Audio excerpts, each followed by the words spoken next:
face, on l'a commenté, une économie américaine qui est quand même sous tension, et des marchés financiers qui sont un peu inquiets quand même.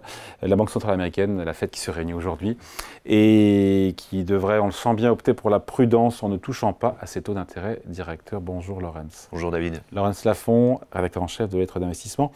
Propos utiles. Statu quo, voilà, on n'est pas en marre de café, mais c'est quasiment écrit. Légitime, cette pause, entre guillemets, qui se poursuit, parce que c'est difficile encore d'évaluer vraiment les conséquences de la politique économique menée par Donald Trump. Exactement. Une incertitude complète, parce que déjà, il est arrivé il y a 3 mois. Alors il a pas 2. Matin janvier. Oui, c'est vrai, 2 mois, oui. Dans l'esprit, ok, 2 mois. Et derrière, il a pris énormément de décisions sur les droits de douane, mais en gros, on est un peu dans le noir, parce que le temps que ça se mette en place, en plus, il est toujours capable de faire l'inverse le lendemain. Donc il y a une incertitude sur l'impact. Est-ce que ça va alimenter l'inflation? Est-ce que ça pèse sur la croissance? Donc ça, déjà, c'est difficile d'y voir clair. Et le deuxième, c'est incertitude sur lui-même, sur sa politique. Il est capable de changer dans 2 mois, de dire, bon... les entreprises me disent que je fais n'importe quoi, je repars dans l'autre sens.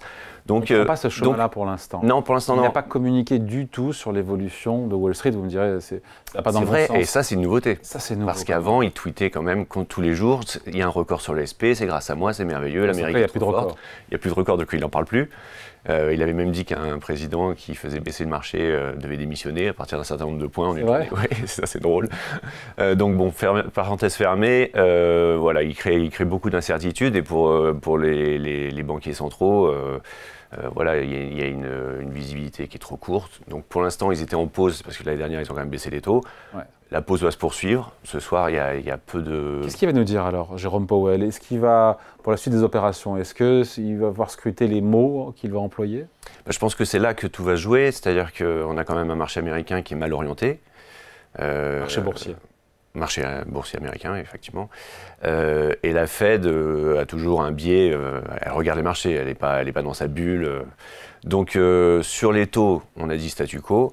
Sur les perspectives et sur le discours de Powell, en revanche... Parce que lors de la dernière réunion, je ne me rappelle plus, mais il avait dit que ça se passait bien au niveau de la croissance aux États-Unis. Hein. Oui, tout à fait. Mais les risques étaient équilibrés, on va dire. Ouais. Voilà. Alors, je ne pense pas que dans le communiqué de la Fed, il y ait un grand changement, mais lui, dans son discours, lorsqu'il va répondre aux questions, il peut effectivement apporter une petite touche sur on est vigilant, on a le doigt sur la gâchette au cas où. Moi, je penche plutôt sur un biais plus d'assouplissement, un ton un peu plus accommodant. Je crois que le marché n'attend pas grand-chose. Donc plus accommodant parce qu'il n'a pas envie de se prendre trop de balles de la part de Donald Trump? En plus, parce que ce soir, on dit est-ce qu'il peut sauver le marché, mais est-ce qu'il peut aussi sauver sa tête, Jérôme Powell? Parce que vous savez que Donald Trump a envie de tout contrôler, notamment les taux d'intérêt. Mais il ne peut rien faire pour le coup.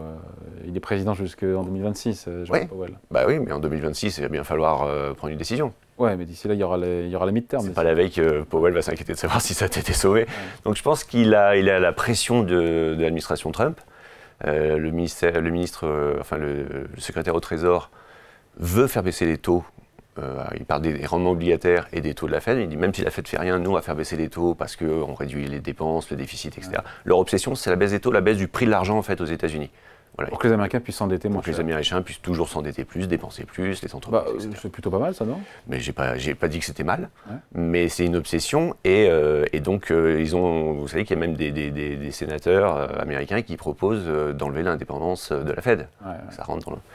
Bon, là, c'est une révolution, ça. Oui, c'est le principe même des banques centrales qui est à revoir.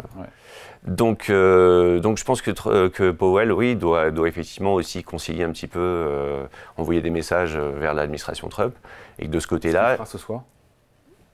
A priori, le marché dit non, mais moi je pense qu'il y a un petit espoir qu'il y ait quelque chose, que ce soit, vous savez, on attend 2 baisses de taux cette année. Ouais. Le marché... Pas tout de suite, plutôt fin de... Oui, second semestre. Mais le marché en espère déjà 3. Là-dessus, il peut quand même laisser, sur les dot plots, les perspectives de taux, il peut laisser entrevoir un espoir. Et puis vous avez aussi le resserrement quantitatif qui est toujours en place. Vous savez que la Fed a un bilan essentiellement d'obligations américaines, qu'elles arrivent à terme, et au lieu d'en reprendre, ils reprennent, Ouais. ils réduisent leur bilan. La taille de leur bilan. Donc Ça le s'appelle bilan, le QT, exactement. Quantitative Donc, Tightening. on est passé de 9 000 milliards à 7 000, Ah, quand même. déjà un bel effort. Ouais. Bon, on était passé de 4 à 7 à 9 avant, mais c'est déjà un bel effort. Et il y a des rumeurs sur, vous savez, il y a le plafond de la dette qui va poser à nouveau un problème. Est-ce qu'il n'y a pas moyen de soulager un peu l'administration américaine avec un geste sur un ralentissement Une annonce qui pourrait être faite là-dessus. Ce serait en tout cas un... Est-ce que la Fed va soutien pour le chercher marché. ce soir à calmer un petit peu Donald Trump et surtout aussi à calmer un peu les marchés? C'est ça la question. je crois que c'est ça. C'est ça, les deux. Les deux sont à calmer et je crois qu'elle peut le faire sans donner trop.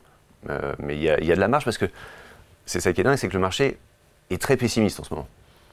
Si vous regardez les sondages sur les investisseurs individuels américains, on est à 19% qui sont haussiers. C'est très très bas historiquement. Vous avez eu des flux en mars, des 45 milliards qui sont sortis du marché américain. C'est historique, en une période aussi courte. Donc il y a eu un retournement, alors que c'était la thématique préférée de tout le monde au 1er janvier. Tout le monde veut maintenant quitter les États-Unis. Et vous avez sur le marché des futurs des positions baissières nettes. C'est-à-dire que l'essentiel des opérateurs sont à la baisse. Tout ça, le soir, le jour où la Fed va parler, il y a moyen en tout cas de les prendre à revers et de créer un petit appel d'air. Bon, réponse ce soir. C'est un pari. On commentera tout ça évidemment. Il faut en faire des paris. On le commentera Exactement. évidemment demain. Merci beaucoup. Explication signé Laurence Lafont, rédacteur en chef Merci, David. de la lettre d'investissement. Propos utiles. Merci.